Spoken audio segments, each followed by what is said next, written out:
Tollywood star hero power star Pawan Kalyan గారి గురించి మనం ప్రత్యేకించి చెప్పనక్కర్లేదు. కేవలం సినిమా రంగంలోనే కాకుండా నేడు రాష్ట్ర రాజకీయ రంగంలో కూడా రాణిస్తూ ఔరా అనిపిస్తున్నారు. ముఖ్యంగా ఆంధ్రప్రదేశ్ ఉప ముఖ్యమంత్రిగా రాణిస్తూ ఔరా అనిపిస్తున్నారు పవన్ కళ్యాణ్ గారు. మరోవైపు పవన్ కళ్యాణ్ గారు ప్రస్తుతం వరుస సినిమాలతో కూడా నటిస్తూ ఔరా అనిపిస్తున్నారు. ఇకపోతే ఆంధ్రప్రదేశ్ రాష్ట్ర అభివృద్ధి బాటలు పడిందంటే దానికి పవన్ కళ్యాణ్ గారు ముఖ్య పాత్ర వహిస్తున్నారు.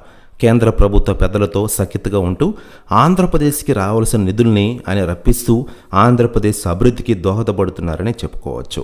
మరోవైపు పవన్ కళ్యాణ్ గారి గురించి ఇతర రాజకీయ పార్టీ నాయకులు, మాజీ ఎమ్మెల్యేలు, మాజీ మంత్రులు మాట్లాడుతూ ఉండగా తాజాగా మాజీ మంత్రి కొడాలి నాని గారు సంచలన వ్యాఖ్యలు చేశారట పవన్ కళ్యాణ్ గారి గురించి. ఆయన మాట్లాడుతూ పవన్ కళ్యాణ్ గారు ఆంధ్రప్రదేశ్ రాష్ట్ర రాజకీయాల్లో ఒక శక్తిగా మారిపోయారు.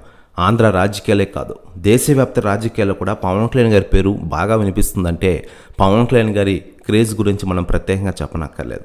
ఈరోజు ఆంధ్రప్రదేశ్లో కూటమి ప్రభుత్వం అధికారంలో ఉందంటే దానికి ప్రధాన కారణం పవన్ కళ్యాణ్ గారు అంటూ సంచలన వ్యాఖ్యలు చేశారట మాజీ మంత్రి కొడాలి నాని గారు. ప్రస్తుతం వ్యాఖ్యలు వైరల్ అవుతున్నాయి టోటల్ ఆంధ్రప్రదేశ్ రాష్ట్ర రాజకీయాల్లో.